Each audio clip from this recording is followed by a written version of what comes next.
Salut à tous, aujourd'hui on va parler d'un récit de science-fiction qui est régulièrement cité comme étant l'une des principales dystopies. Aux côtés du meilleur des mondes et de 1984, rien que ça. Vous êtes prêts? C'est parti.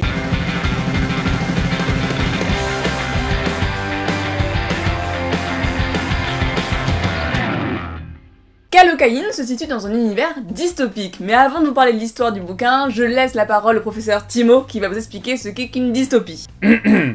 Dans une dystopie, les bonnes lois sont appliquées et donc tout le monde est censé être heureux. Mais, alors qu'une utopie est racontée par les yeux du sage ou des gouvernants, une dystopie est quant à elle présentée par ceux qui subissent les lois et on va se rendre compte qu'elles ne sont pas aussi bonnes que prétendues. Ici, l'État mondial a réussi à apporter la paix à tous les habitants via une surveillance constante, orchestrée par une bureaucratie dictatoriale.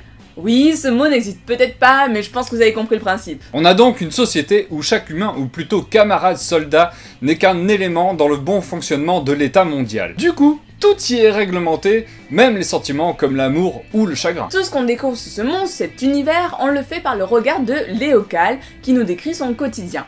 Loin d'être un résistant du système qui est mis en place, au contraire, Léo il croit fermement dans les règles qui sont établies, dans le gouvernement, et même il va contribuer au système en inventant un sérum qui s'appelle la calocaïne. La calocaïne en fait, c'est tout simplement une drogue, un sérum de vérité sans effet secondaire. Génial, non? On suit donc Léo qui va respecter le protocole en place pour faire connaître son sérum et le mettre à disposition du gouvernement. Mais on va surtout suivre son évolution psychologique, ses rapports sociaux avec son collègue de travail, sa femme et d'autres qui gravitent autour de lui. Lui qui était si fier de contribuer à l'état mondial, de l'aider à démasquer les crimes de pensée, va peu à peu changer d'avis suite au viol psychique, il n'y a pas d'autre mot, qui doivent attester du bon fonctionnement de la calocaïne. La peur va alors le contaminer, la peur qui pourtant était omniprésente tout au long du récit, la peur de la trahison, de trahir sa famille, ses valeurs, sa nation, et aussi ses amis, va être présente en lui. Tout simplement parce que lui, il commence à voir plus large, à se poser des questions et surtout à douter. Et avec tous les paradoxes intérieurs que va vivre Léo, en laissant ce personnage s'exprimer pour nous faire voir et comprendre ce que peuvent ressentir des humains dans ce type d'organisation, l'autrice nous donne ici une magnifique critique sociétale. C'est un livre assez court et pourtant Timo ne l'a pas encore fini au moment où on tourne cette vidéo.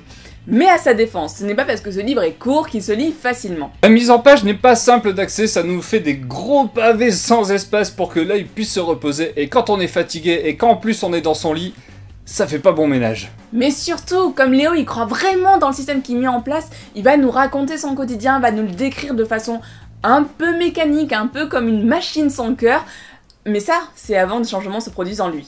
Le récit devient donc moins descriptif et plus facile à lire, un peu comme les autres grands noms de la dystopie tels que 1984 et Le meilleur des mondes.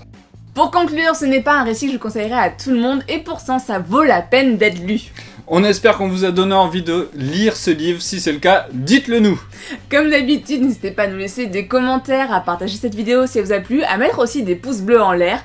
On se dit à très vite pour de prochaines lectures et on vous fait de gros bisous. Bisous. T'as t'as pas beaucoup de mots, aux côtés du meilleur des mondes et de 1984. Au côté du... J'ai pas réussi à dire au côté du... Merde. Via billet. Putain, j'y arrivé tout à l'heure. Bisous.